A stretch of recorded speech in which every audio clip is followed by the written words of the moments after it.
पाक चौखरब मालेम असिदा पिकलब मणिपुरना अचौब फिदा अमा कन्म फंगलिबसि लमदम असिगी टॉप टॉप मखलगी मसानासिंग अमदि आर्ट एंड कल्चर नसु अचौब थौदांग लौरी नसी ममी टीवी सकनाइरबसिंगी वारी थौरम असिगी मनुंग चना अखोना पुजरकलिबसि लमदम असिगी टॉप टॉप लबा नैरेटिव आर्ट फॉर्म अमदा मैतै वारी लिबी आर्टिस्ट अमने इसेम असे अहानबद सक्ताक्सगे ngangbam leima miyamgina thoidok hoindokna sanam benau haina khangnari duni isemabu aikoi studio sida taramna oksiri ahanbada isemagi mingdi aikoina su khange ataba singna sekta matamda isemasi kanano budi mayamna khangnarabane adubu hena khangnana bidam te ise kai lamdagi no kari kari tobiri ari yum kai panbirabra isa kyam leibire asina singba hadi marik chumba singdo mayamda mutang thambi ha yum panjare adu ipamdi langdumdagini langdum mamang lekai da leiba ngangbam ibotombi maitai ai bupokpa babani adu ai bupopi imagi mingna ngangbam ongbi kaina jawbi haina khangne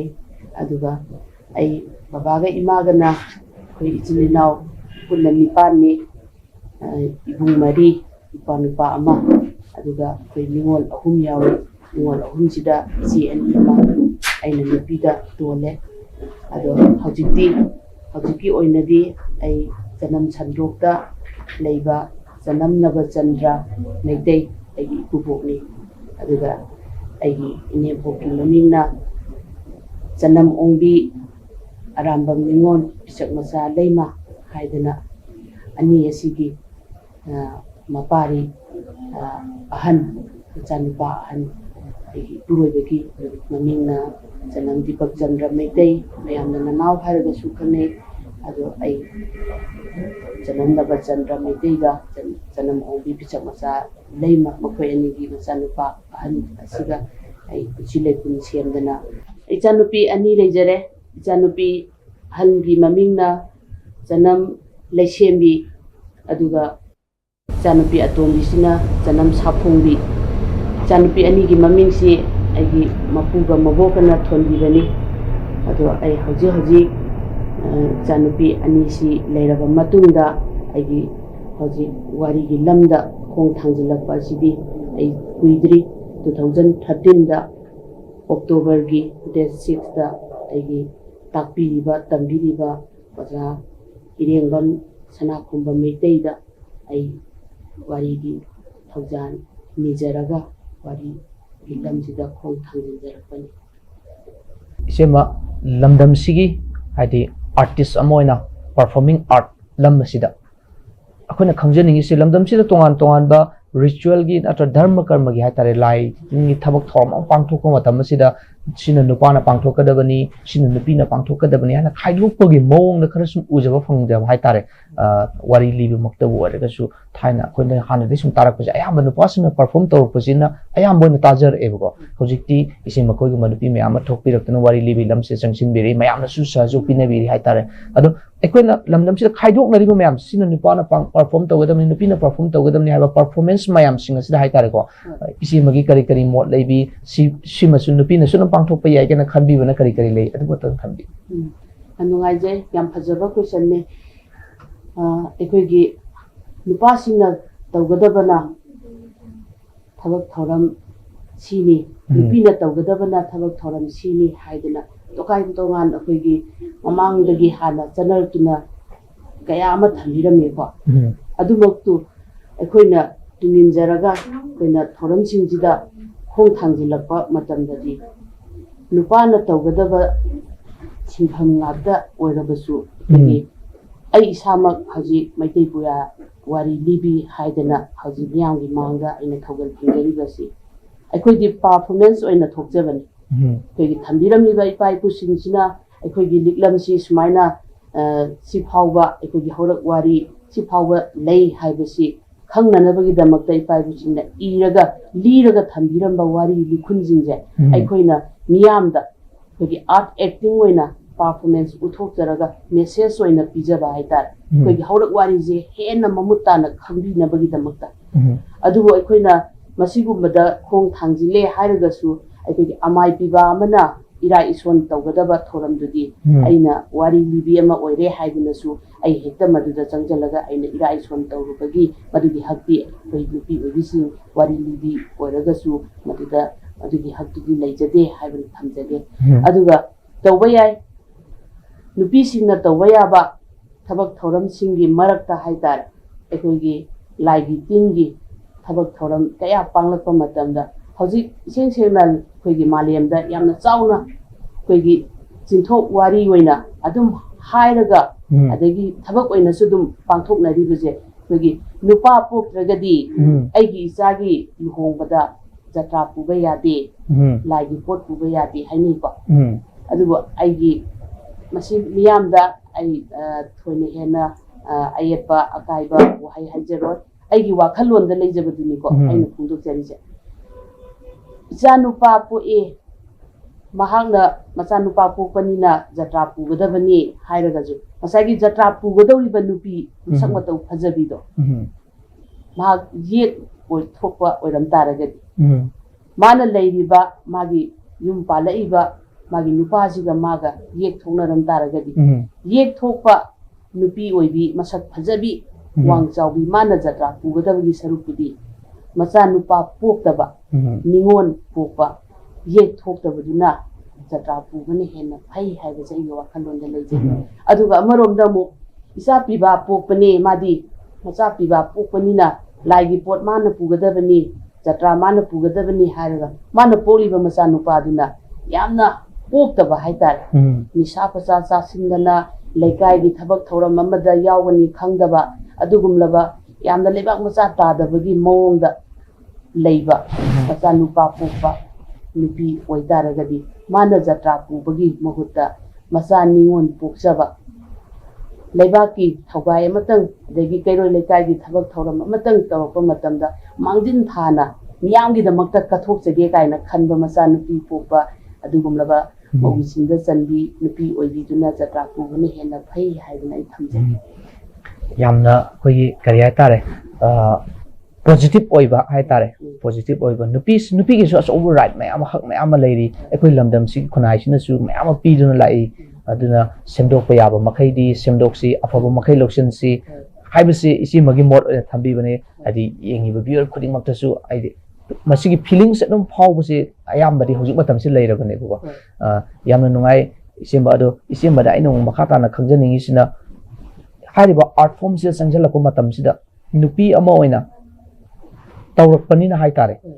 ꯃꯤꯌꯥꯝꯅ ꯀꯔꯤ ꯀꯔꯤ ꯉꯥꯡꯅꯕꯤꯕ ꯊꯥꯒꯠꯄꯤꯕꯁꯨ ꯀꯌꯥ ꯌꯥꯎꯔꯝꯒꯅꯤ ꯑꯗꯒꯤ ꯑꯁ ꯅꯨꯄꯤ ꯃꯥꯅ ꯇꯧꯕꯕꯨ ꯀꯥꯏꯅ ꯍꯥꯏꯅꯕꯤꯕꯁꯨ ꯀꯌꯥ ꯑꯃ ꯌꯥꯎꯔꯝꯕ ꯌꯥꯏ ꯃꯇꯝ ꯑꯗꯨꯗ ꯏꯆꯦꯃꯗ ꯀꯩꯀꯩ ꯊꯦꯡꯅꯔꯛꯈꯤꯕ ꯑꯋꯥ ꯅꯨꯡꯉꯥꯏ ꯍꯥꯏꯇꯥꯔꯦꯅꯦ ꯑꯋꯥ ꯅꯨꯡꯉꯥꯏꯗꯨ ꯈꯤꯇꯪ ꯇꯝꯕꯤꯌꯨ ꯌꯥꯝ ꯅꯨꯡꯉꯥꯏꯖꯩ ꯑꯗꯨꯗꯤ ꯌꯥꯝꯅ ꯊꯦꯡꯅꯔꯛꯑꯦ ꯅꯨꯡꯉꯥꯏꯕ ꯃꯌꯥꯝ ꯑꯃꯁꯨ ꯊꯦꯡꯅꯔꯛꯑꯦꯀꯣ ꯑꯗꯨꯒ ꯑꯋꯥꯕ ꯏꯀꯥꯏꯕ ꯀꯌꯥ ꯑꯃꯁꯨ ꯊꯦꯡꯅꯔꯛꯑꯦ ꯑꯍꯥꯟꯕꯗ ꯑꯩ ꯑꯗꯨꯝ ꯃꯐꯝ ꯄꯟꯖꯒꯦꯀꯣ ꯅꯝꯕꯣꯜ ꯂꯩꯃꯄꯣꯛꯄꯝꯗ ꯊꯥ ꯑꯃꯒꯤ ꯋꯥꯔꯤ ꯊꯧꯔꯝ ꯄꯥꯡꯕ ꯆꯠꯄ ꯍꯥꯏꯇꯥꯔꯦ ꯑꯍꯥꯟꯕ ꯆꯠꯄꯁꯤꯗ ꯃꯈꯣꯏꯒꯤ ꯂꯩꯔꯝꯃꯤꯕ ꯏꯃꯥ ꯏꯟꯗꯣꯟ ꯑꯍꯜ ꯂꯃꯟꯁꯤꯡꯗꯨꯅ ꯋꯥꯔꯤ ꯂꯤꯕ ꯂꯥꯛꯑꯦ ꯍꯥꯏꯗꯅ ꯃꯌꯥꯝꯁꯦ ꯂꯣꯏꯅ ꯑꯩꯈꯣꯏꯒꯤ ꯋꯥꯔꯤ ꯂꯤꯐꯝꯁꯤꯗ ꯄꯨꯟꯅ ꯃꯤꯁꯦ ꯑꯗꯨꯛꯀꯤ ꯃꯇꯤꯛ ꯌꯥꯝꯅ ꯇꯤꯜꯂꯦꯀꯣ ꯑꯗꯨꯕꯨ ꯋꯥꯔꯤ ꯂꯤꯕꯗꯤ ꯂꯥꯛꯑꯦ ꯍꯥꯏꯔꯒ ꯊꯣꯛꯂꯛꯇꯦ ꯀꯃꯥꯏꯅ ꯇꯧꯔꯤꯅꯣ ꯍꯥꯏꯅ ꯍꯥꯏ ꯑꯗ ꯑꯩꯅ ꯇꯨꯡꯗꯒꯤ ꯐꯝꯃꯤꯕ ꯑꯍꯟꯁꯤꯡꯗꯨꯗ ꯄꯥꯕꯨꯡ ꯋꯥꯔꯤꯁꯦ ꯑꯩꯅ ꯂꯤꯖꯒꯗꯣꯏꯅꯦ ꯑꯩ ꯉꯁꯥꯏꯗꯒꯤ ꯂꯥꯛꯑꯒ ꯂꯩꯖꯔꯦ ꯑꯗꯣ ꯄꯥꯕꯨꯡ ꯍꯣꯏꯒꯤ ꯁꯤꯗ ꯑꯩꯈꯣꯏꯒꯤ ꯋꯥꯔꯤ ꯍꯧꯕ ꯌꯥꯕꯒꯤ ꯃꯩ ꯆꯨꯗ꯭ꯔꯤꯌꯦ ꯑꯗꯨꯅ ꯑꯩ ꯆꯪꯗꯕꯅꯦꯅ ꯍꯥꯏꯔꯀꯥꯟꯗ ꯑꯩꯈꯣꯏꯗꯤ ꯋꯥꯔꯤ ꯂꯤꯕ ꯂꯥꯛꯑꯦ ꯍꯥꯏꯕꯗꯨꯗ ꯀꯗꯥꯏꯗ ꯂꯩꯈ꯭ꯔꯕꯅꯣ ꯍꯥꯏꯔꯤꯃꯤ ꯑꯗꯣ ꯋꯥꯔꯤꯁꯤ ꯏꯕꯦꯝꯃ ꯅꯪꯅ ꯂꯤꯗꯣꯔꯤꯕ꯭ꯔꯥ ꯑꯩꯈꯣꯏꯗꯤ ꯅꯨꯄꯤꯅ ꯋꯥꯔꯤ ꯂꯤꯕꯁꯦ ꯑꯃꯨꯛꯇ ꯇꯥꯔꯛꯇ꯭ꯔꯤ ꯑꯃꯨꯛꯇ ꯎꯗ꯭ꯔꯤ ꯀꯃꯥꯏꯅ ꯂꯤꯒꯗꯣꯔꯤꯅꯣ ꯑꯩꯈꯣꯏ ꯃꯩꯇꯩꯒꯤ ꯏꯁꯤꯡ ꯄꯨꯜ ꯑꯊꯟꯕ ꯐꯧ ꯁꯪꯕꯥꯏ ꯑꯆꯣꯟꯕ ꯍꯥꯏꯔꯒ ꯍꯦꯛꯇ ꯂꯤꯕꯗꯨꯗꯤ ꯑꯩꯈꯣꯏꯗꯤ ꯇꯥꯕ ꯇꯜꯂꯤ ꯍꯥꯏ ꯑꯗꯣ ꯑꯩ ꯋꯥꯈꯜꯗ ꯈꯜꯂꯦ ꯄꯥꯕꯨꯡꯅ ꯍꯥꯏꯔꯤꯕꯁꯦ ꯃꯁꯤ ꯑꯩꯅ ꯂꯤꯒꯗꯧꯔꯤꯕ ꯋꯥꯔꯤ ꯂꯤꯈꯨꯟꯁꯦ ꯈꯪꯗꯕꯒꯤ ꯍꯥꯏꯖꯕ ꯑꯣꯏꯔꯝꯕꯁꯨ ꯌꯥꯏ ꯑꯗꯨꯕꯨ ꯑꯩꯅ ꯉꯁꯤ ꯌꯥꯝ ꯃꯥꯏ ꯄꯥꯛꯅ ꯏꯄꯥ ꯏꯄꯨꯅ ꯊꯝꯕꯤꯔꯝꯕ ꯑꯩꯈꯣꯏꯒꯤ ꯏꯄꯨ ꯋꯥꯔꯤ ꯏꯄꯥ ꯋꯥꯔꯤ ꯍꯧꯔꯛ ꯋꯥꯔꯤꯁꯦ ꯑꯩ ꯃꯁꯤ ꯐꯖꯅ ꯂꯤꯔꯒꯦ ꯍꯥꯏꯗꯅ ꯑꯩꯅ ꯅꯨꯃꯤꯠꯇꯨꯗ ꯂꯤꯈꯤꯕꯁꯦ ꯑꯩ ꯂꯩꯁꯦꯝꯂꯣꯟꯗꯒꯤ ꯍꯧꯔꯒ ꯑꯩ ꯄꯔꯤꯡꯁꯦ ꯐꯖꯅ ꯄꯊꯥꯞ ꯅꯥꯏꯅ ꯂꯤꯕ ꯍꯧꯖꯈꯤ Mhm. ꯃꯇꯝꯗꯨꯗ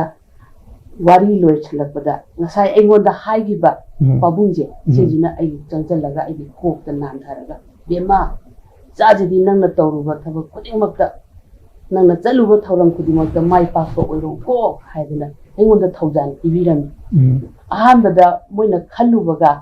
ꯑꯩꯅ ꯂꯤꯈꯤꯕ ꯋꯥꯔꯤꯁꯤꯒꯤ ꯑꯩꯒꯤ ꯑꯥꯔꯠ ꯑꯦꯛꯇꯤꯡ ꯑꯩꯒꯤ ꯄꯥꯔꯐꯣꯔꯃꯦꯟꯁꯁꯦ ꯎꯕꯤꯔꯀꯥꯟꯗ ꯑꯩꯕꯨ ꯄꯨꯛꯅꯤꯡ ꯊꯧꯒꯠꯄꯤꯔꯛꯄꯁꯦ ꯃꯁꯤꯗ ꯑꯩ ꯌꯥꯝꯅ ꯍꯔꯥꯎꯕ ꯅꯨꯡꯉꯥꯏꯖꯕ ꯍꯥꯏꯕꯗꯣ ꯄꯣꯛꯈꯤ ꯑꯗꯨꯒ ꯑꯋꯥꯕ ꯍꯥꯏꯔꯒꯗꯤ ꯉꯁꯥꯏꯒꯤ ꯇꯥꯕꯤꯔꯤꯕ ꯋꯥꯔꯤ ꯇꯥꯒꯅꯤ ꯍꯥꯏꯗꯅ ꯂꯥꯛꯏꯕ ꯏꯄꯥ ꯏꯄꯜ ꯑꯍꯜ ꯂꯃꯟꯁꯤꯡꯒꯤ ꯃꯔꯛꯇ ꯑꯩꯈꯣꯏꯒꯤ ꯃꯩꯇꯩꯒꯤ ꯂꯥꯏꯆꯠꯂꯣꯟ ꯈꯪꯕ ꯍꯧꯔꯛ ꯋꯥꯔꯤ ꯈꯪꯕ ꯑꯍꯜ ꯂꯃꯟ ꯃꯌꯥꯝ ꯑꯃ ꯌꯥꯎꯗꯕ ꯅꯠꯇꯦ ꯌꯥꯎꯔꯝꯃꯤ ꯃꯈꯣꯏꯅ ꯑꯩꯉꯣꯟꯗ ꯌꯥꯝ ꯍꯪꯉꯤ ꯑꯩꯈꯣꯏꯒꯤ ꯏꯕꯨꯙꯧ ꯄꯥꯈꯪꯕꯁꯤꯒꯤ ꯌꯦꯛ ꯇꯔꯦꯠ ꯁꯟꯗꯣꯛꯈꯤꯕꯒꯤ ꯋꯥꯔꯤ ꯂꯤꯈꯨꯟꯁꯦ ꯏꯕꯦꯝꯃ ꯅꯪ ꯄꯔꯤꯡ ꯐꯖꯅ ꯑꯩꯉꯣꯟꯗ ꯑꯃꯨꯛꯇꯗꯤ ꯍꯥꯏꯔꯝꯃꯣ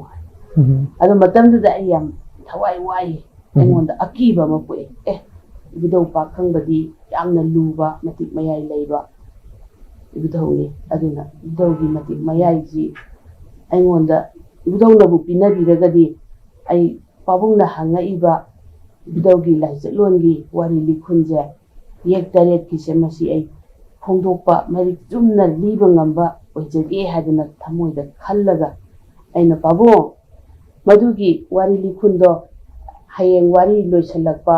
ꯊꯥ ꯑꯃ ꯆꯨꯞꯅ ꯂꯤꯒꯗꯧꯔꯤꯕꯅꯤꯅ ꯋꯥꯔꯤ ꯂꯣꯏꯁꯤꯜꯂꯛꯄꯗ ꯅꯆꯥꯅ ꯊꯧꯒꯜ ꯐꯪꯖꯒꯦꯅ ꯍꯥꯏꯕꯗ ꯑꯍꯟꯁꯤꯅ ꯌꯥꯝꯅ ꯍꯔꯥꯎꯅ ꯑꯩꯕꯨ ꯄꯨꯛꯅꯤꯡ ꯊꯧꯒꯠꯄꯤꯔꯒ ꯑꯩ ꯄꯥꯕꯨꯡꯒꯤ ꯊꯧꯒꯜꯁꯦ ꯋꯥꯔꯤ ꯂꯣꯏꯕ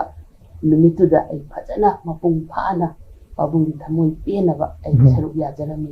ꯍꯥꯏꯖꯒꯦ ꯌꯥꯝ ꯅꯨꯡꯉꯥꯏꯁꯦ ꯉꯁꯥꯏꯗꯒꯤ ꯑꯩꯈꯣꯏꯅ ꯏꯆꯦꯃꯒ ꯍꯥꯏꯗꯤ ꯅꯧꯄꯥꯁꯨ ꯋꯥꯔꯤ ꯋꯥꯇꯥꯏ ꯁꯥꯟꯅꯖꯕꯁꯤꯗ ꯍꯥꯏꯇꯥꯔꯦ ꯚ꯭ꯌꯨꯋꯔ ꯃꯌꯥꯝꯁꯤꯅ ꯈꯜꯂꯝꯒꯗꯣꯏꯁꯦ ꯑꯁ ꯄꯔꯐꯣꯔꯃꯤꯡ ꯑꯥꯔꯠ ꯍꯥꯏꯗꯤ ꯄꯔꯐꯣꯔꯃꯔ ꯑꯃꯅ ꯂꯥꯛꯑꯦ ꯍꯥꯏꯔꯒ ꯃꯥꯒꯤ ꯄꯔꯐꯣꯔꯃꯦꯟꯁ ꯈꯤꯇꯪꯗꯤ ꯌꯦꯡꯅꯤꯡꯉꯤ ꯀꯥꯏꯅ ꯈꯜꯂꯝꯕꯁꯨ ꯌꯥꯎꯔꯝꯒꯅꯦꯕꯀꯣ ꯍꯥꯏꯗꯤ ꯑꯩ ꯏꯁꯥꯃꯛꯁꯨ ꯑꯗꯨꯝ ꯌꯦꯡꯖꯅꯤꯡꯕ ꯍꯥꯏꯇꯥꯔꯦ ꯇꯁꯦꯡꯅ ꯍꯥꯏꯔꯒꯗꯤ ꯀꯔꯝꯕ ꯃꯑꯣꯡꯗ ꯋꯥꯔꯤ ꯂꯤꯔꯤꯕꯅꯣ ꯀꯥꯏꯅ ꯈꯪꯖꯗꯕꯁꯤꯡꯅ ꯍꯥꯏꯇꯥꯔꯦ ꯍꯥꯟꯅ ꯎꯈ꯭ꯔꯕꯁꯤꯡꯅꯗꯤ ꯃꯥꯗꯤ ꯑꯗꯨꯃꯥꯏꯅ ꯂꯤꯕꯅꯤ ꯃꯥꯏ ꯋꯥꯔꯤꯗꯨ ꯁꯤ ꯇꯧꯕꯅꯤ ꯍꯥꯏꯅ ꯈꯪꯉꯝꯕꯁꯨ ꯌꯥꯏꯑꯕ ꯑꯗꯨꯕꯨ ꯈꯪꯗ꯭ꯔꯤꯕ ꯑꯅꯧꯕ ꯚ꯭ꯌꯨꯋꯔꯁꯤꯡꯅꯗꯤ ꯍꯥꯏꯗꯤ ꯏꯆꯦꯃꯒꯤ ꯃꯥꯒꯤ ꯄꯔꯐꯣꯔꯃꯦꯟꯁ ꯈꯤꯇꯪꯗꯤ ꯌꯦꯡꯅꯤꯡꯉꯝꯕꯁꯨ ꯌꯥꯏꯑꯕꯀꯣ ꯑꯗꯨꯅ ꯋꯥꯔꯤꯁꯦ ꯁꯨꯝ ꯂꯤꯔꯛꯄ ꯃꯇꯝꯗ ꯍꯥꯏꯗꯤ ꯍꯔꯥꯎꯕꯒꯤ ꯃꯇꯥꯡꯒꯤ ꯋꯥꯔꯤꯁꯨ ꯌꯥꯎꯔꯝꯒꯅꯤ ꯑꯗꯒꯤ ꯅꯣꯛꯅꯤꯡꯕ ꯃꯇꯥꯡꯁꯨ ꯌꯥꯎꯔꯝꯒꯅꯤ ꯀꯞꯅꯤꯡꯕ ꯃꯇꯥꯡꯁꯨ ꯌꯥꯎꯔꯝꯒꯅꯤ ꯑꯍꯨꯝꯃꯛꯁꯤꯅꯦ ꯑꯩꯅ ꯏꯆꯦꯃꯗ ꯂꯤꯍꯟꯖꯒꯗꯣꯏꯁꯦ ꯑꯍꯥꯟꯕꯁꯤꯗꯤ ꯑꯩꯈꯣꯏ ꯍꯔꯥꯎꯕꯒꯤ ꯋꯥꯔꯤ ꯃꯇꯦꯛ ꯑꯃꯇꯪ ꯍꯥꯟꯅ ꯍꯥꯏꯗꯤ ꯌꯥꯝꯅ ꯁꯥꯡꯗꯕꯤꯗ ꯍꯥꯏꯇꯥꯔꯦꯀꯣ ꯋꯥꯔꯤ ꯏꯆꯦꯃꯅ ꯂꯤꯕꯒꯤ ꯃꯑꯣꯡ ꯑꯗꯨꯗ ꯑꯝꯇꯪ ꯂꯤꯕꯤꯌꯨ ꯅꯣꯡꯄꯣꯛ ꯅꯤꯡꯊꯧ ꯄꯥꯟꯊꯣꯏꯕꯤ ꯄꯂꯦꯝ ꯏꯃꯥꯁꯤꯅ ꯃꯕꯨꯡꯉꯣ ꯅꯣꯡꯄꯣꯛ ꯅꯤꯡꯊꯧꯕꯨ ꯁꯃꯨꯃꯥꯡꯗ ꯀꯧꯔꯒꯦ ꯍꯥꯏꯗꯅ ꯄꯥꯏ ꯃꯅꯨꯡꯗ ꯆꯞ ꯌꯨꯝꯅ ꯊꯜꯂꯦ ꯍꯥꯏꯔꯒ ꯃꯕꯨꯡꯉꯣ ꯃꯥꯕꯨ ꯀꯧꯔꯛꯄ ꯃꯇꯝꯗ ꯈꯨꯔꯨꯝ ꯃꯃꯣꯟ ꯅꯣꯛꯑꯦ ꯍꯥꯏꯔꯒ ꯏꯕꯨꯡꯉꯣ ꯅꯅꯥꯎ ꯑꯣꯏꯕꯤ ꯑꯩꯒꯤ ꯃꯥꯡꯗ ꯏꯕꯨꯡꯉꯣ ꯅꯍꯥꯛꯅ ꯁꯃꯨꯃꯥꯡꯕꯨ ꯊꯥꯔꯦ ꯍꯥꯏꯔꯒ ꯂꯦꯞꯄꯗꯣ ꯏꯃꯤꯠ ꯊꯤꯠꯅ ꯌꯦꯡꯂꯒꯦ ꯍꯥꯏꯗꯅ ꯃꯕꯨꯡꯉꯣ ꯃꯥꯕꯨ ꯀꯧꯔꯛꯄ ꯃꯇꯝꯗ ꯏꯁꯨ ꯅꯤꯡꯊꯧ ꯌꯥꯏꯐꯕ ꯆꯤꯡꯉꯨ ꯅꯤꯡꯊꯧ ꯌꯥꯏꯐꯕ ꯃꯥꯒꯤ ꯃꯇꯤꯛ ꯃꯌꯥꯏ ꯑꯁꯤꯕꯨ ꯄꯨꯊꯣꯛꯂꯒꯦ ꯍꯥꯏꯗꯅ ꯅꯣꯡꯄꯣꯛ ꯅꯤꯡꯊꯧ ꯀꯥꯏꯅꯧ ꯆꯤꯡ ꯁꯣꯝꯕ ꯃꯥꯂꯦꯝ ꯇꯔꯦꯠꯂꯛ ꯀꯣꯏꯕꯗ ꯋꯥꯏ ꯀꯧꯕꯗ ꯍꯥꯏꯈꯤꯗ꯭ꯔꯕ ꯃꯕꯨꯡꯉꯣ ꯅꯣꯡꯄꯣꯛ ꯅꯤꯡꯊꯧꯅ ꯃꯕꯦꯝꯃ ꯄꯥꯟꯊꯣꯏꯕꯤ ꯃꯥꯡꯗ ꯆꯥꯠ ꯍꯦꯛꯇ ꯂꯦꯞꯄꯗ ꯏꯕꯦꯝꯃ ꯄꯥꯟꯊꯣꯏꯕꯤ ꯈꯨꯔꯨꯝ ꯃꯃꯣꯟ ꯅꯣꯛꯆꯩꯌꯦ ꯌꯥꯝꯅ ꯅꯨꯡꯉꯥꯏ ꯇꯥꯕꯗꯁꯨ ꯑꯗꯣ ꯏꯆꯦꯃ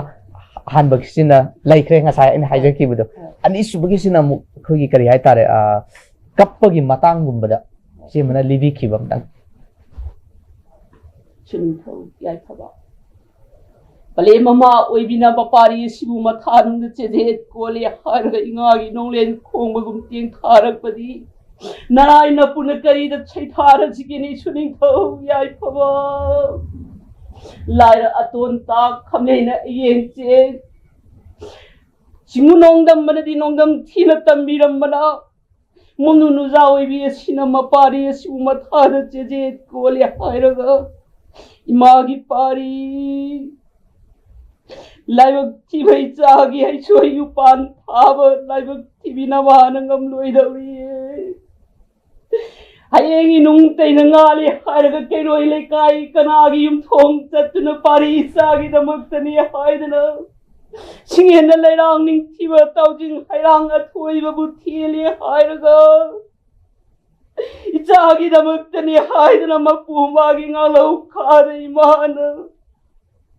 Ichagi pan habangam loidari magi pari nu chanma Lahirabi palim namai khaku Pari na hauna yeng chawbat sare parat laba sang maliptam narak laba matam na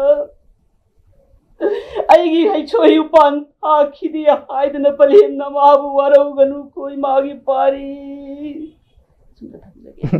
Yamna nungai isema tasing na haragadi performer amogi chap chaba performance adu mangne khuna matek na uraga su hai tare sema isema khoi gum mayam si ure haraga lamdam sida haurakliba naha mayam amana hairiba narrative art sida jung changning ngamba mayam asu yorum gani buko makhoi mayam singa sida di isemana hadi artist amo ina kari kari wafum thaminingi pongning thogat piba matang thogat piu kari kari haibini Ngaje pasi yam changhaninge akhoi nupi artist sing se yamna tangna leibani na ko koi nupi oibi sing haidare cha nupi sing amadi koi horakadoriba nupi oibi kudimakna sigulaba koi wari khakta natana jagoi isaida oragasu koi art and culture gi lamje si amukka hena hojik leiri sidagi amukka hena ki mangjin thana koi mai pak pa haibadu oinabagi damakta koi wakhal loksing puthokdana adegi ai thauna aingonda leiba talent se miyamda uthoga haidar aduki mati mangjin thana chatnanaba yamna nupi artist yamna thoanni aduga aikoigi artist singa aina haijaning base wari liba singi marakta aikoigi nupi si yamna tangi ko nupi wari libi se sena haibada hoji aikoigi leibi base Marina aigi now haigadra aingonda yamna haiba adigi khangba haiba hele yuhen bi haidana sulai ke ado kuire maga aiga unagidabase ado koi lupi wari libida aduki mati yamna tangi haibaduni ko aina ji panjari je aduna makha tarakpa oina aikoigi wari libi singsi yamna puthokchaningi adu maru oina wari libi masing yamna puthokchaninba matamsida koi thokpirakaba oiragadi aina khut pairaga singuba yade adu thokpiraknabagi damakta aikoina kadai phawba khong thangjangadagi hairagadi nupa khaktana wari liba asida message pibada yawdaba haidar nupi singna yum ama panbadagi koi pokpa hingba siba haidana thoram pangi ko koi pung ahumgi thoram panga hingba taibang miyoibani hainaribani koi taibang mapoksi aduna pung ahum yai amana pokpagi amana hingbagi amana sibagi aduna pokpa hingbagi sibagi pung ahum yaibasida thoram ahum pangi pokpagi ama hingbagi thoram ama achangbagi haidar aduga haye thawaiga hapchanga khainaraba matamda sibagi thoram amaga sumaina leiba matamsida aikoi nupi singna tawdaba yadaba koigi sengna harabada koigi yumba lol haigadare hoi nupi sina yum panba haidragadi yumsi yum oina pandi haini ko hansi nupa sina mayam suroraga nomoraga pusalaga su hai hekpa hairaga su hai khunba haidragadi yumdo mathong chana pandi haina hansina thambiramba ariba leiwan hoi aduna aikoina haije kamaina khungadage hairagadi pokpa hingba sibagi thoram ahum pangbada yauriba thoram singda aikoi nupigi thodang aduki mati masing langamdana lei haijata aduna sigi thoram jingsida aikoi nupi jingna ayuk yanda anganbadagi horen numit tabagi yamayamna yachangakpa ka haibo korau naran wairakpa si phawbada aikoina nupi singna tawgadaba loin silon thaugalon si aikoina yamna miyamda khangangi hairagadi art acting oina thonglaiba wari liba nupa ojasingna akoigi acting oina message pibada kachin koya yogdabada aikoi nupi jingna nupina nupida sairaga haita message piragadi aikoigi horak wari da yauriba o nupi si sumaina yum palagadi sumaina yum koigadabani aigi puroibana sumaina thogalon chatkani aigi ikubokdana sumba thogalon utkani inempokdana sumba thogalon utkani ikhata haba aigi inaudana sumba utkani ka haiba laichatlongi wari khaktan khangba nataba aigi imungda leiriba ichil inaw iku inem de leiriba isasi mokhoida karamba luin silon loinaraga takadage thawalon takadage haibase koi nupi na nupi da nupi artist na nupi jinda zairaga message hoina pitholagadi koi gi khunai se aduki mati sakhalakpa hengani aduga loinana koi nupi wari libi artist singju saru hena puthokpa ngamgani haiba wafamje thamje yamna phajai se man haibe se kaino matamda nipana nupi gi maramda asoi ba ji nupai si nupi loi unaraba ngata neba adun nupa wari liba amana nupi amagi parisoi karimba asoi ba boraga su phajaba bor akhona sai tharo matamda phajaba matang thagat lubising di kanamta kemta hainar oi khitang haidi nupi asoi ba sai tharo matamda nupi society jinadi nupa sing na sugma mityeng da ngate yenga boi haibe wakhalon je manu khangudre ne even isi khoi gumba haidi nupi wari libi singna nupa gi maramda asoi ba sing sai tharak ta di as nupi sing jina nupa jini yengi mityeng sini haina khanir adubu nupana nupagi asoiba singje sai taragadi akoi nupagi asoiba sini habsin ma masa nupa abone khangjai habsi mayam na lawdrene adagi isi man koigumban hadi nupi wari libi amana magi wari dugi matang sana nupi amagi asoiba natragan tawgada satnaron mayam takpa habsi su nupi da hadi sumthok sabagi asoba hadi platform ma haitare hadi wari libi sing nupi di baneba isi man thabibo perform si amna hadi chumba haitare yamna lamdam sigi oina yamna hojik matam ji yamna chanaba amani haina lojje isem hoi ada sida aina chitha ja hobada amatan panjage ko aikoi nupi singna nupi da hanthana khanbi baje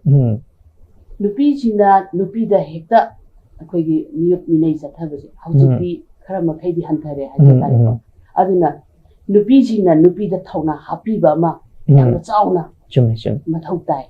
ana nupi oi bi singna koi gi art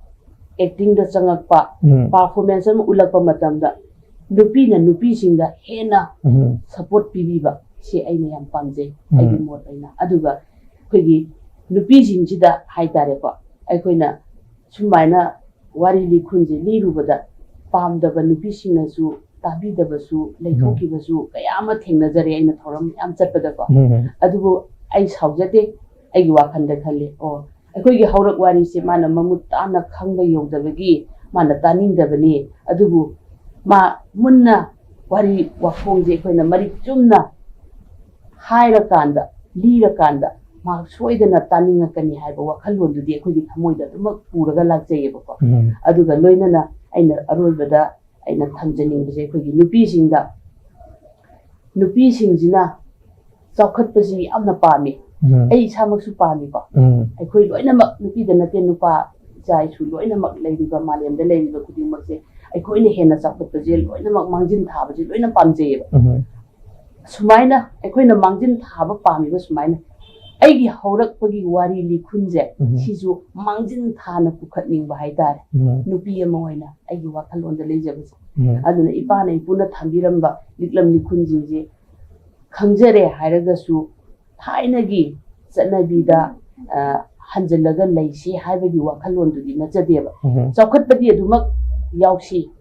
ꯇꯧꯕꯇꯕꯨ ꯃꯐꯝ ꯃꯇꯝꯒꯤ ꯃꯇꯨꯡ ꯏꯟꯅ ꯐꯤꯖꯦꯠ ꯆꯛꯆꯥꯁꯤꯁꯨ ꯑꯩꯈꯣꯏ ꯅꯨꯄꯤꯅ ꯑꯁꯨꯛꯀꯤ ꯃꯇꯤꯛ ꯌꯥꯝꯅ ꯆꯥꯎꯅ ꯃꯐꯝꯁꯦ ꯀꯜꯂꯒ ꯊꯝꯍꯟꯅꯤꯡꯉꯤ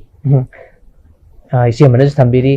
तसेंना हारगदि मणिपुर सोसाइटी सिदा नुपीसिंगना फिजेट चाकचेत हारगदि नुपीसिंगना कुगी लमदम मसे मसक ताइबने हाइबा तारे नुपासिंगिदी अखोइगी सीमा ना नुपासिंग फिजेट चपचाबनि हाइबा मत लैतेबको नुपीसिंग ने अखोइना सुमरकु मतमदा असि अनागिदबो हारगसु असि अनागी सेटकेदबो फिजेट न सिनि हाइबा नुपीसिंग ओइना लैरि अदुदगी सक्सा हाइजानाबदबो अरगना सिमा सेटकनि लुहोंग कैहोंगबदना सिमा सेटकनि हाइबा नुपीसिंग सिना बखोगी लमदम सिगी हाइतारे लमदम सिगी नुपीसिंगी फिजेट सिना लमदम सिबुसु सक्ता लिबनि इसे मनसु थंबिरि हादि फिजेट चाकचेतबो अरगसु अखोइना मतमगी अवनबदि चतबदि यादे चटलगसु अखोइगी फजबम खैनि गाक्तुना थमजे हाइबगी वाखलोंदनि सेमना थंबिबसि यामना थागसेइचम अदुदा नसाइगी फिजेटकी मतांगसिदा अइना वारी थौरम चटपदा इमा अमखकना हंगी बेमा अखोइगी थौगलोनगी मतांगदा जाना लीबा वारीसि यामना फजे अदुबु अखोइगी छेली चारिबा हजिकांगी हौरइबा मौ नहासिंग हाइतारे अदु इचासिंजिना ꯁꯦꯠꯂꯤ ꯆꯥꯔꯤꯕ ꯐꯤꯖꯦꯠ ꯆꯛꯆꯥꯁꯤꯒꯤ ꯃꯔꯝꯗꯁꯨ ꯈꯔ ꯅꯪꯅ ꯋꯥꯔꯤꯗ ꯂꯤꯕꯗ ꯃꯦꯁꯦꯖ ꯑꯣꯏꯅ ꯄꯥꯔꯐꯣꯔꯃꯦꯟꯁꯇ ꯄꯨꯈꯠꯄꯤꯌꯨ ꯀꯥꯏꯅ ꯍꯥꯏꯔꯛꯄꯁꯨ ꯌꯥꯎꯋꯦꯀꯣ ꯏꯃꯥ ꯌꯥꯝ ꯅꯨꯡꯁꯤꯕ ꯏꯃꯥꯁꯤꯡꯅ ꯍꯥꯏꯔꯛꯄ ꯑꯗ ꯑꯩꯅ ꯑꯗꯨ ꯏꯃꯥꯈꯣꯏꯅ ꯍꯥꯏꯔꯛꯄ ꯋꯥꯍꯩꯁꯤ ꯑꯩ ꯀꯥꯎꯖꯗꯦ ꯑꯩꯅ ꯋꯥꯔꯤ ꯊꯧꯔꯝ ꯆꯠꯄꯗ ꯑꯗꯨꯝ ꯊꯝꯖꯩ ꯃꯔꯨꯑꯣꯏꯅ ꯑꯩꯈꯣꯏꯒꯤ ꯁꯣꯁꯥꯏꯇꯤꯗ ꯍꯧꯖꯤꯛ ꯍꯧꯖꯤꯛꯀꯤ ꯆꯠꯅꯔꯤꯕꯁꯦ ꯂꯥꯏ ꯈꯣꯏꯔꯝꯕ ꯆꯠꯀꯅꯤ ꯍꯥꯏꯔꯕꯗꯤ ꯑꯩꯈꯣꯏꯒꯤ ꯏꯄꯥ ꯏꯄꯨꯁꯤꯡꯅ ꯊꯝꯕꯤꯔꯝꯕꯅꯤ ꯍꯥꯏꯗꯅ ꯃꯌꯥꯡꯂꯪ ꯍꯦꯛꯇ ꯁꯦꯠꯂꯦꯀꯣ ꯃꯌꯥꯡꯂꯪꯁꯤꯗꯤ ꯑꯍꯟꯁꯤꯡꯅ ꯑꯩꯈꯣꯏꯒꯤ ꯑꯩꯕꯨ ꯇꯥꯛꯄꯤ ꯇꯝꯕꯤꯔꯛꯄ ꯑꯣꯖꯥꯁꯤꯡꯅ ꯇꯥꯛꯄꯤꯕꯗꯤ ꯃꯁꯤ ꯀꯣꯔꯧ ꯅꯣꯡꯒꯥ ꯂꯝꯕꯤ ꯇꯥꯟꯕ ꯃꯇꯝꯗ ꯍꯥꯏꯇꯥꯔꯦ ꯑꯩꯈꯣꯏꯒꯤ ꯊꯋꯥꯏꯁꯤꯒ ꯍꯛꯆꯥꯡꯒ ꯈꯥꯏꯅꯔꯕ ꯃꯇꯝꯒꯤ ꯁꯤꯕꯒꯤ ꯊꯧꯔꯝ ꯄꯥꯡꯕꯁꯦ ꯑꯁꯤꯕꯒꯤ ꯊꯧꯔꯝꯗ ꯁꯦꯠꯀꯗꯕꯅꯤ ꯍꯥꯏꯕ ꯑꯗꯨꯕు ꯀꯅꯥ ꯑꯃꯅꯗꯤ ꯂꯥꯏ ꯈꯣꯏꯔꯝꯕꯅꯤ ꯍꯥꯏꯔꯒꯗꯤ ꯃꯌꯥꯡꯂꯪꯁꯤ ꯐꯖꯅ ꯁꯦꯡꯅ ꯁꯨꯗꯣꯛꯑꯒ ꯍꯦꯛꯇ ꯁꯦꯠꯂꯒ ꯂꯥꯏ ꯈꯣꯏꯔꯝꯕ ꯆꯠꯂꯦꯕ ꯑꯍꯤꯡꯕ ꯑꯃꯒꯤ ꯊꯧꯔꯝ ꯄꯥꯡꯉꯤꯕ ꯑꯩꯅ ꯂꯥꯏ ꯈꯣꯏꯔꯝꯕ ꯆꯠꯂꯤꯕꯁꯦ ꯑꯩꯒꯤ ꯉꯁꯤ ꯏꯃꯨꯡꯗ ꯂꯩꯔꯤꯕ ꯑꯩꯒꯤ ꯏꯀꯨ ꯏꯅꯦꯝ ꯑꯩꯒꯤ ꯏꯄꯨꯔꯣꯏꯕ ꯑꯩꯒꯤ ꯏꯆꯥꯁꯤꯡꯒꯤ ꯑꯐꯕ ꯄꯨꯟꯁꯤ ꯅꯨꯡꯁꯥꯡꯕ ꯅꯨꯡꯉꯥꯏꯕ ꯌꯥꯏꯐꯕ ꯄꯤꯕꯤꯌꯨ ꯍꯥꯏꯗꯅ ꯑꯩ ꯃꯄꯨ ꯃꯥꯒꯤ ꯈꯨꯕꯝꯗ ꯈꯨꯌꯥꯗ ꯑꯩ ꯊꯧꯅꯤꯕ ꯆꯠꯂꯤꯅꯦꯕ ꯑꯗꯨꯕꯨ ꯑꯩ ꯑꯁꯤꯕꯒꯤ ꯐꯤꯖꯣꯜ ꯁꯤꯕ ꯃꯇꯝꯗ ꯁꯤꯕꯒꯤ ꯊꯧꯔꯝꯗ ꯁꯦꯠꯀꯗꯕ ꯃꯌꯥꯡꯂꯪꯁꯤ ꯁꯦꯠꯂꯒ ꯑꯩ ꯆꯠꯂꯤꯅꯦꯕ ꯑꯗꯨ ꯀꯔꯤ ꯊꯧꯖꯥꯟꯅꯣꯕ ꯑꯩꯅ ꯐꯪꯗꯣꯏꯁꯦ ꯑꯩ ꯊꯃꯣꯏ ꯁꯦꯡꯅꯗꯤ ꯑꯩ ꯅꯤꯖꯗꯣꯏꯅꯦꯕ ꯑꯗꯨꯕꯨ ꯑꯩꯅ ꯁꯦꯠꯂꯤꯕ ꯐꯤꯖꯦꯠꯇꯨꯗꯤ ꯑꯁꯤꯕꯒꯤ ꯊꯧꯔꯝꯗ ꯁꯦꯠꯀꯗꯕ ꯃꯌꯥꯡꯂꯪ ꯁꯦꯠꯂꯒ ꯆꯠꯂꯦꯕ ꯃꯁꯤ ꯑꯩꯈꯣꯏꯒꯤ ꯑꯣꯖꯥꯁꯤꯡꯅ ꯇꯥꯛꯄꯤꯕꯗ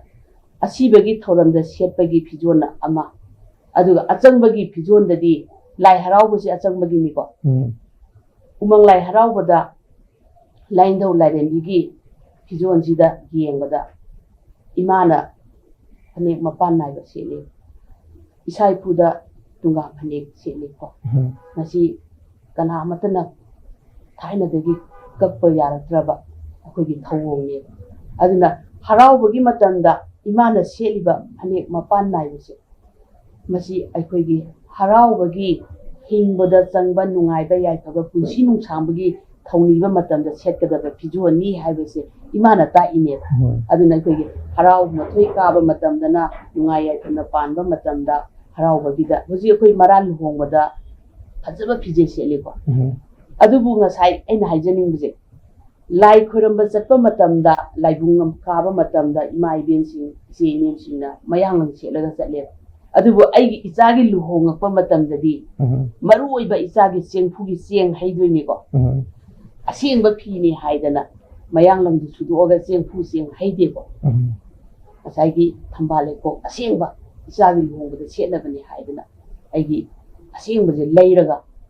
ꯑꯍꯟꯕꯁꯦ ꯁꯦꯠꯂꯒ ꯏꯆꯥꯒꯤꯗꯃꯛꯇ ꯑꯐꯕ ꯄꯨꯟꯁꯤ ꯅꯨꯡꯁꯥꯡꯕ ꯉꯁꯤ ꯑꯩꯒꯤ ꯏꯃꯣꯝꯁꯦ ꯃꯔꯥ ꯂꯨꯍꯣꯡꯈ꯭ꯔꯒ ꯉꯁꯤꯗꯒꯤꯗꯤ ꯃꯥ ꯂꯩꯃ ꯐꯝꯊꯣꯟ ꯀꯥꯗꯣꯔꯕꯅꯤ ꯉꯁꯤꯗꯒꯤ ꯅꯄꯨꯔꯣꯏꯕꯒꯤ ꯃꯅꯥꯛꯇ ꯅꯨꯡꯉꯥꯏ ꯌꯥꯏꯐꯅ ꯇꯦꯛꯇ ꯀꯥꯏꯗꯅ ꯅꯆꯥ ꯅꯨꯄꯥ ꯅꯨꯄꯤ ꯄꯣꯛꯇꯅ ꯅꯨꯡꯉꯥꯏꯅ ꯄꯥꯜꯂꯨꯔꯣ ꯏꯃꯥꯅ ꯄꯨꯟꯁꯤ ꯆꯦꯡꯖꯦꯜ ꯍꯥꯞꯄꯕꯅꯤ ꯀꯥꯏꯅ ꯉꯁꯥꯏꯒꯤ ꯆꯦꯡꯐꯨ ꯆꯦꯡ ꯍꯩꯕꯤꯕꯗꯗꯤ ꯉꯁꯥꯏꯒꯤ ꯑꯁꯨꯕ ꯑꯁꯦꯡꯕꯅꯤ ꯍꯥꯏꯗꯅ ꯂꯥꯏꯒꯤ ꯂꯥꯏꯁꯪꯗ ꯀꯥꯕꯗ ꯂꯥꯏ ꯈꯣꯏꯔꯝꯕꯗ ꯁꯦꯠꯄ ꯃꯌꯥꯡꯂꯪꯗꯣ ꯁꯦꯠꯂꯒ ꯍꯩꯕ ꯌꯥꯗꯦ ꯍꯩꯗꯦꯕ ꯁꯤꯅ ꯇꯥꯛꯄꯗꯤ ꯑꯩꯈꯣꯏꯒꯤ ꯐꯤꯖꯦꯠ ꯆꯛꯆꯥꯁꯦ ꯑꯩꯈꯣꯏꯅ ꯃꯐꯝ ꯃꯇꯝꯒꯤ ꯃꯇꯨꯡ ꯏꯟꯅ ꯃꯔꯤꯛ ꯆꯨꯝꯅ ꯀꯜꯂꯒ ꯊꯝꯃꯒꯗꯤ ꯑꯩꯈꯣꯏꯒꯤ ꯊꯥꯏꯅ ꯏꯄꯥ ꯏꯄꯨꯁꯤꯡꯅ ꯊꯝꯕꯤꯔꯝꯕ ꯑꯩꯈꯣꯏꯒꯤ ꯋꯥꯔꯤ ꯂꯤꯈꯨꯟ ꯂꯤꯛꯂꯝ ꯂꯤꯈꯨꯟꯁꯦ ꯑꯗꯨꯛꯀ ꯍꯦꯟꯅ ꯆꯥꯎꯈꯠꯄ ꯑꯣꯏꯒꯅꯤ ꯐꯤꯖꯦꯠ ꯆꯛꯆꯥꯁꯦ ꯃꯐꯝ ꯃꯇꯝꯒꯤ ꯃꯇꯨꯡ ꯏꯟꯅ ꯃꯐꯝ ꯆꯥꯎꯅ ꯀꯟꯃꯤꯟꯅꯁꯤ ꯍꯥꯏꯕ ꯋꯥꯐꯝꯁꯦ ꯊꯝꯖꯒꯦ ꯏꯆꯦꯃꯒꯤ ꯁꯥꯡꯉꯕ ꯃꯇꯝ ꯀꯌా ꯑꯃ ꯀꯥꯏꯊꯣꯛꯄꯤꯔꯦ ꯍꯥꯏꯔꯒ ꯑꯩꯈꯣꯏꯒꯤ ꯁ꯭ꯇꯨꯗꯤꯑꯣꯁꯤꯗ ꯉꯁꯤ ꯂꯦꯡꯕꯤꯔꯛꯇꯨꯅ ꯑꯩꯈꯣꯏꯒꯤ ꯉꯁꯤꯒꯤ ꯁꯤꯟꯖꯔꯤꯕ ꯄ꯭ꯔꯣꯒ꯭ꯔꯥꯝ ꯍꯥꯏꯗꯤ ꯁꯛꯅꯥꯏꯔꯕꯁꯤꯡꯒꯤ ꯑꯣꯏꯕ ꯄ꯭ꯔꯣꯒ꯭ꯔꯥꯝ ꯑꯁꯤꯗ ꯍꯥꯏꯇꯥꯔꯦ ꯏꯆꯦꯃꯅ ꯁꯔꯨꯛ ꯌꯥꯕꯤꯕ ꯏꯆꯦꯃꯒꯤ ꯑꯆꯤꯟꯕ ꯃꯇꯝ ꯀꯌꯥ ꯑꯃ ꯀꯥꯏꯊꯣꯛꯄꯤꯕ ꯃꯁꯤꯒꯤꯗꯃꯛꯇ ꯃꯃꯤ ꯇꯤꯚꯤꯒꯤ ꯃꯥꯏꯀꯩꯗꯒꯤ ꯌꯥꯝꯅ ꯍꯔꯥꯎꯕ ꯅꯨꯡꯉꯥꯏꯕꯗ ꯐꯣꯡꯗꯣꯛꯆꯔꯤ ꯏꯆꯦꯃꯒꯤ ꯇꯨꯡꯒꯤ ꯄꯨꯟꯁꯤꯗ ꯂꯝꯗꯝꯁꯤꯒꯤ ꯑꯣꯏꯕ ꯊꯕꯛ ꯊꯧꯔꯝ ꯀꯌꯥꯗ ꯍꯥꯏꯗꯤ ꯃꯥꯏ ꯄꯥꯛꯅ ꯆꯪꯁꯤꯟꯕꯤꯗꯨꯅ ꯂꯝꯗꯝ ꯑꯁꯤ ꯑꯋꯥꯡꯕ ꯊꯥꯛꯇ ꯄꯨꯈꯠꯄꯗꯁꯨ ꯅꯨꯄꯤ ꯑꯃ ꯑꯣꯏꯅ ꯑꯗꯨꯝ ꯁꯔꯨꯛ ꯌꯥꯕꯤꯈꯣ ꯍꯥꯏꯕꯁꯤ ꯃꯃꯤ ꯇꯤꯚꯤꯒꯤ ꯃꯥꯏꯀꯩꯗꯒꯤ ꯊꯝꯖꯕꯅꯤ ꯉꯁꯤ ꯃꯃꯤ ꯇꯤꯚꯤꯅ ꯄꯨꯖꯔꯛꯈꯤꯕ ꯑꯈꯟꯅꯕꯁꯤꯡꯒꯤ ꯋꯥꯔꯤ ꯊꯧꯔꯝ ꯑꯁꯤꯗ ꯑꯍꯧꯕꯗꯒꯤꯅ ꯑꯔꯣꯏꯕ ꯐꯥꯎꯕ ꯌꯦꯡꯕꯤꯔꯤꯕ ꯚꯤꯌꯨꯋꯔ ꯈꯨꯗꯤꯡꯃꯛꯄꯨ ꯃꯃꯤ ꯇꯤꯚꯤꯒꯤ ꯃꯥꯏꯀꯩꯗꯒꯤ ꯑꯃꯨꯛ ꯍꯟꯅ ꯏꯀꯣꯛꯅꯅ ꯈꯨꯔꯨꯝꯖꯔꯤ